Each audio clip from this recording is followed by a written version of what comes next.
What is up, guys? It is the Bluebloods here. We got a very familiar guest with us today, man. Tyler Hudson. You guys might have known him. He came on the show twice as a receiver at Central Arkansas, where he's been named the Southland Offensive Player of the Year, was named the preseason and postseason ASUN Player of the Year, a six-time FCS All-American, multiple-time Conference All-American, was also named the Southland Freshman of the Year and a Hero Sports Freshman All-American. Now a receiver at Louisville going into the 2022 season. Man, Tyler, I appreciate you coming on the show.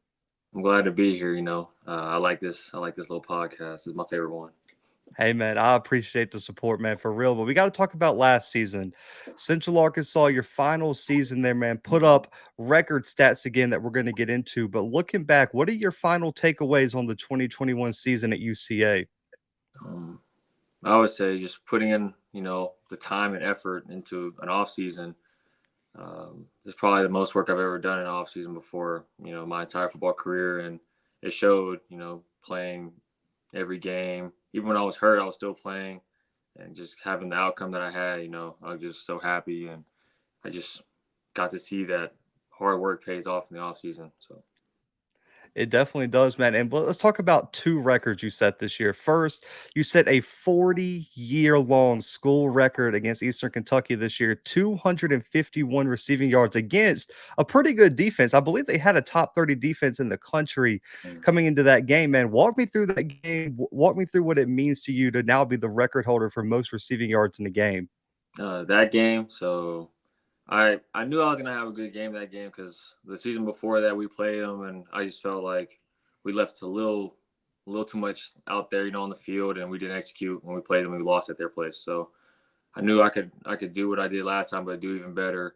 And I actually told one of my friends. He had played QB at the time. He's not here, or he's not at UCA anymore. But I told him I was like, I'm feeling like Julio, 300 yards, one touch, or well, I only had one touchdown that game, but I was like 300 yards, one touchdown. I ended up having like 251, one touchdown. Probably could have had 300 if I would have caught this last ball at the end of the game. But I basically spoke it into existence right before kickoff, and it happened. I'm assuming you're talking about Breland, who's now, I believe he's on NFL practice, in a rookie minicamp right now too, Yeah. in the NFL. So a lot of talent on that UCA team, man. And then finally, this is the big record, man. I know you were really proud of this when I saw your social media post when it happened.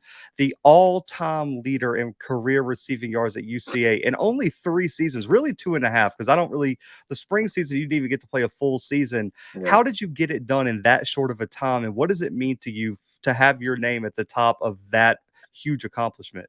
So how it happened was I wrote all the records down when I came in as a freshman that summer, and I like kind of try to calculate if I had this many yards this game every game, or this game every game for a whole season, I'd end up with this much yards. And I'd be like, okay, like the sophomore year I tried to have like 125, 150, and then my last year I had like 175 to 200, and I kind of just took that piece of paper, put it on my wall, and just kind of just like always looked at it, try to reference and see where I was at, and then just go out there and try to execute everything. And so that's kind of how that happened. And I'm just thankful that I even got that close, and I actually did break the record. So You got to keep the game ball, right? They let you keep the game ball for that record-breaking one. yeah. They Hey, that's got awesome, man. a little chest. So yeah.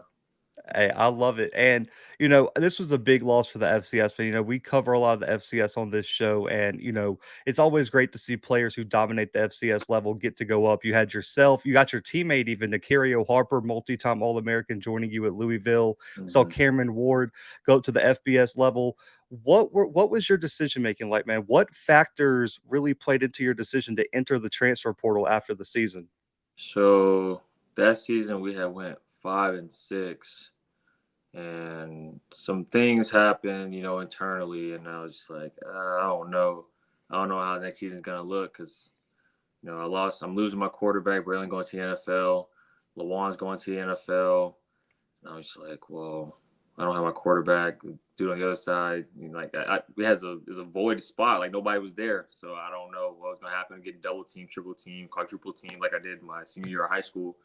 I didn't want to go through that again, considering I talked to the NFL, and and they were saying that, I had nothing to prove in the FCS. Like I did everything I needed to do, and I didn't want to leave, to be honest. Like it took a lot for me to even put my name in the portal, talk to Coach Brown, and, actually make him sign the paper. And once I did that, I just started looking, and I was going through schools. I was looking at how many yards they had like passing compared to their rushing, what the quarterback do, what the receivers that were there, like what they do. And then I looked and like saw on 24/7 what receivers left, because for me to go to Louisville, I looked and there was 7 receivers that left in 2021. So there's 7 receivers leaving, and one of the receivers that left was the leading receiver there. And it sounds like it's wide open if you ask me. So that's how I ended up like going to Louisville and stuff like that. But going to the portal, it was really hard, and I don't regret it, but it's still like just hard to even think about. Hey man, those relationships, like you said, are hard to walk away from too. And I'm really glad that you even beat me to one of my next questions, which was what made Louisville the place for you. But I'm glad that you talked about the research, because sometimes I feel like you see players into the transfer portal, maybe not do the correct research, and they wind up in a place that doesn't utilize their skill set the best. They don't fit the culture of the program very well, and so it's really great to see that you did all that research. And going into the transfer portal, what was different for you from high school recruiting, looking back, to your transfer portal recruiting experience this past off season? So in high school, I would go to all the camps in the summer. I kill the camps, but you have to do all the combine testing first, and all those schools would look at that combine testing, and if you're not up to par on the combine testing, they already kind of scratch you off, even if you do really good when we do football, actual football activities. So that was one thing that was different. I didn't have to do that in the transfer portal. You don't have to do, like, for me, I didn't have to do workouts. Like some people do, but I didn't have to do any workouts. Another thing was like, oh well, they already know who you are. In high school, they're trying to see like who you are when you go to those camps. But being able to play 2-3 seasons at another school, they can just go look at PFF, and get those games and look and see what you can do. And yeah, that's pretty much, that was the difference. Being able to like see what I did at college football, and like being able to relate and compare what the levels are compared to high school and D1 football. You can't really gauge a high schooler to college to Power 5 football, but you can gauge a FCS All-American to Power 5 football. That's probably the difference right there. And since you beat me to my next question, it was going to be what made Louisville the place to end your career. But Mhm. since you already kind of answered that, who else was in the running, man? Like, what schools were recruiting you the hardest in the portal this offseason? Okay. Well, I was talking to Kentucky like a day or two before I even talked to Louisville. That's where I thought I was going. I thought I was going there. I was excited to go there, and then the OC just stopped texting me like out of nowhere, and I was like, okay. So that was one school. I tried to talk to Oklahoma, but when you do the research, they already got people there. They brought a new coach, which was kind of like, okay, I can go there. They got a new coach, but they got all these 4-star, 5 stars, and that's when you start thinking about politics. So not gonna even deal with that. Uh, Talked to Oregon for a little bit. That was like one of my dream schools coming out of high school, but it's just a bad timing for that place. And like I said, 4-star, 5-star politics. So I wasn't gonna try to deal with that either. Um, and I got like any G5 school that I could have went to. I honestly could have went there, but again, fit and type of play, and how many people were on the depth chart roster, stuff like that. So it could have went basically anywhere. So I have no doubt, man. I knew as soon as I remember when you posted your announcement on Twitter, I texted some people I know at the FCS level and FBS level, and I was like, "Listen, this guy's he's Power Five all the way." Like as soon as you Yeah. enter your name, I knew. I was like, "Listen, I've watched the film. I know what's coming." And one of the big things at Louisville, man, head coach Scott Satterfield has done an excellent job, really rebuilding Louisville into a real ACC contender. And I know I talked to their play-by-play guy last spring, and it's a really promising program right now for you. What is the coaching staff like behind the scenes, and specifically Coach Satterfield? I like Coach Satterfield. He's really for the team. I would say example of that would be when people are like not feeling too well, like the whole team not feeling too well. He might tell the head strength coach like, hey, take it easy on them today. Like they did a lot yesterday and stuff like that. So he'll do stuff like that. He calls me into his office sometimes. We talk about like football. Like let me give an example. Like, he called me in during spring ball and asked me, could I run this route? I mean, obviously I can run the route. I ran it so much at UCA. Yeah, I can run the route. So he told me, okay, we're going to put you there and we're going to see how you do. So he gives you opportunities. I like how he gave me opportunity, to show my versatility from being in the outside to also being in the slot, being able to run multiple routes. That helps me with evaluation to the NFL. So he knows what he's doing with putting the right players in the right spot. Amen, for sure. And he's had multiple players drafted especially on the offensive side of the ball at Louisville during his time as well. And a lot of players, man, with this question, you could tell it's the players who makes them feel uncomfortable, man. A lot of players don't like to really talk about their goals, but you've been very vocal that you write down your goals, you put them up, and you know what you want to achieve. So, what are your goals going into next season at Louisville? Um, Number one goal is to I probably say number one goal is to beat the record, because the single season record was 1,200 yards. I just did 1,200 yards last year, so I think I could do that again. And the way the offense is set up, I could do for more. I think just one or 1,200 yards, I could probably do like 13, 14, 15. If everything clicks and connects and stuff like that. So that's probably my first goal. I'd like to get about 15 touchdowns, around there, if not way more. I don't think I've ever had a 15 plus touchdown season, so that'd be great for me. And another thing would be to be in the running for the Blitnikoff Award. You can't do that in FCS. You can only go for the FCS Heisman, the Walter Payton, and the Jerry Rice when you're a freshman. So being able to go for award just for position, if they had that at FCS, I probably would have won that twice. So I would, A yeah, 1,000%. And yeah, I think you still got disrespect in the Walter Payton Award. These past few seasons, it's been really QB. It used to not be QB dominated, but the last like few years, it's really been dominated due to Cole Kelly, Eric Barrier, and those type of guys. But yeah. I know the first game is the most important. You get a lot of new experiences playing at Louisville. At UCA, replayed a lot of the same teams across the FCS. For you, is there a game on the schedule that you're looking forward to the most next year? Clemson is number one. I would say that's November. Really, the last three games are probably my top three on the board at all the games. Is Clemson, NC State, Kentucky, all in that order.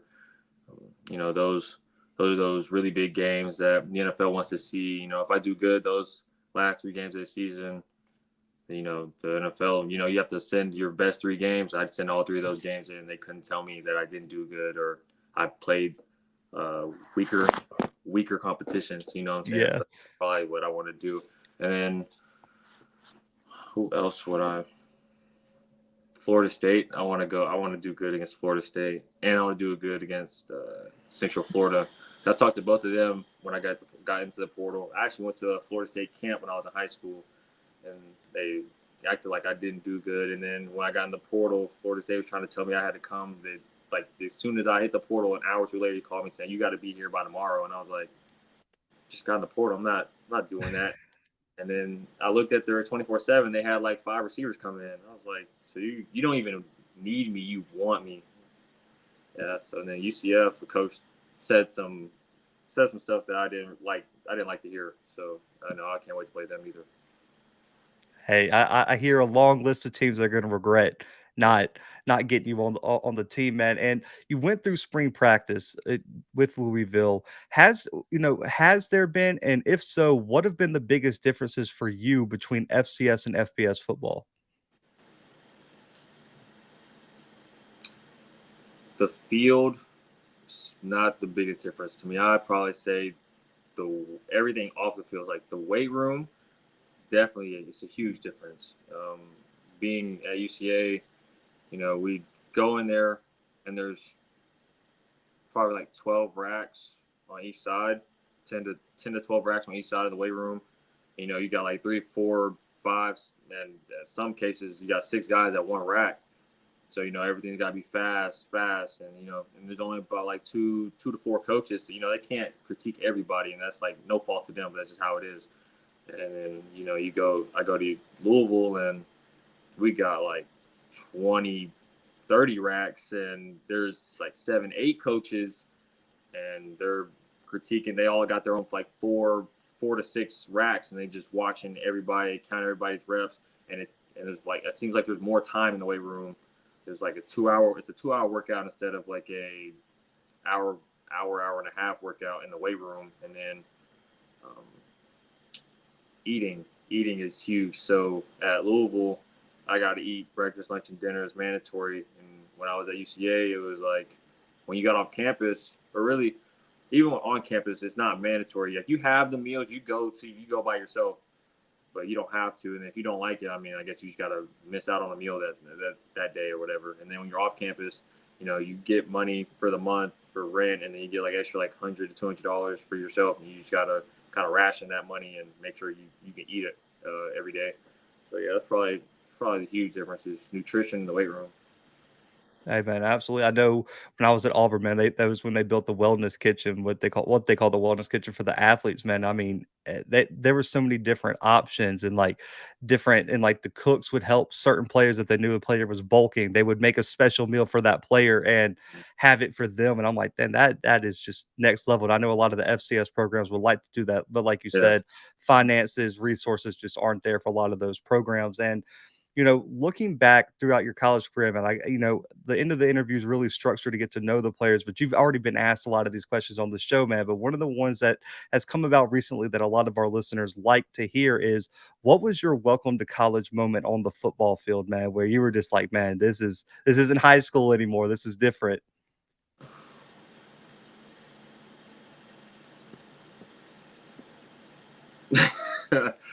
I'm trying to think. I was just talking to somebody about this the other day. I was telling him because he was saying like my welcome to college. He said he got hit really hard, and I was like, well, I don't really have one. I've never really got hit like that. Because I played 6A Division I Texas football, high school football, so big games is normal.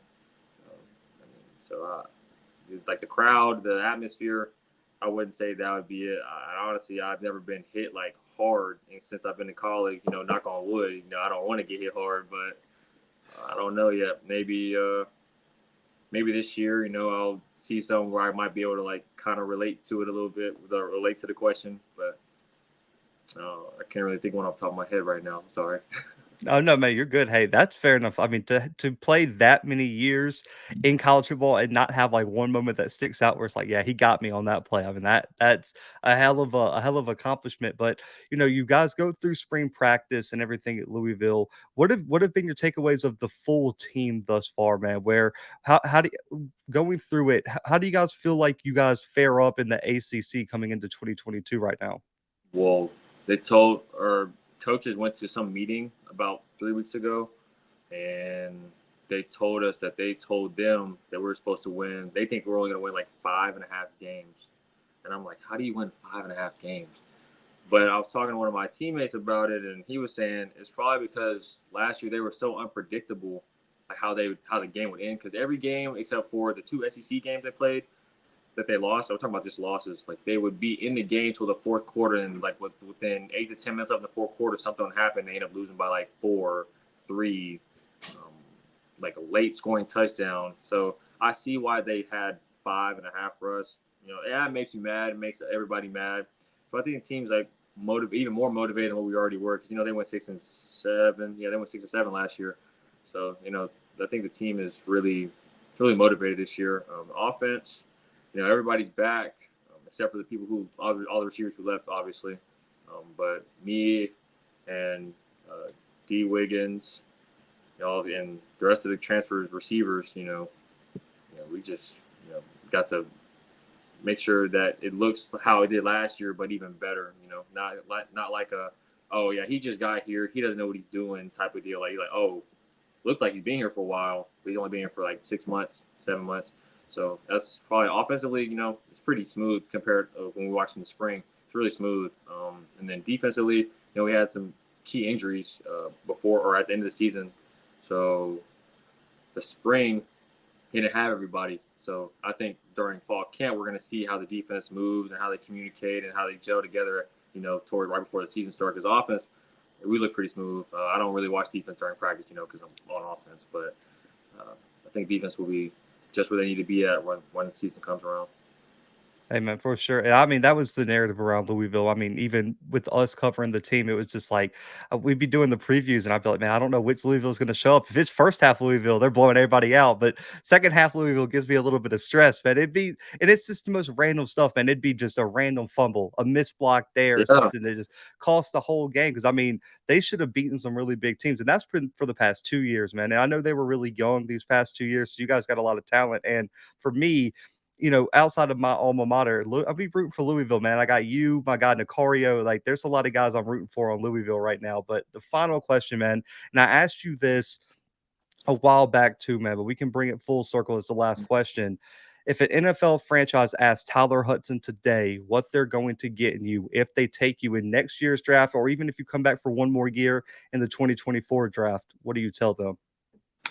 I tell them that you got a really versatile receiver. I can play outside, inside. I can do jet sweeps. I've thrown a touchdown before, so I could throw. I played quarterback in high school, so being me and trying to get into an NFL franchise, I would say that you're getting the best out of me every day. It's my way of life.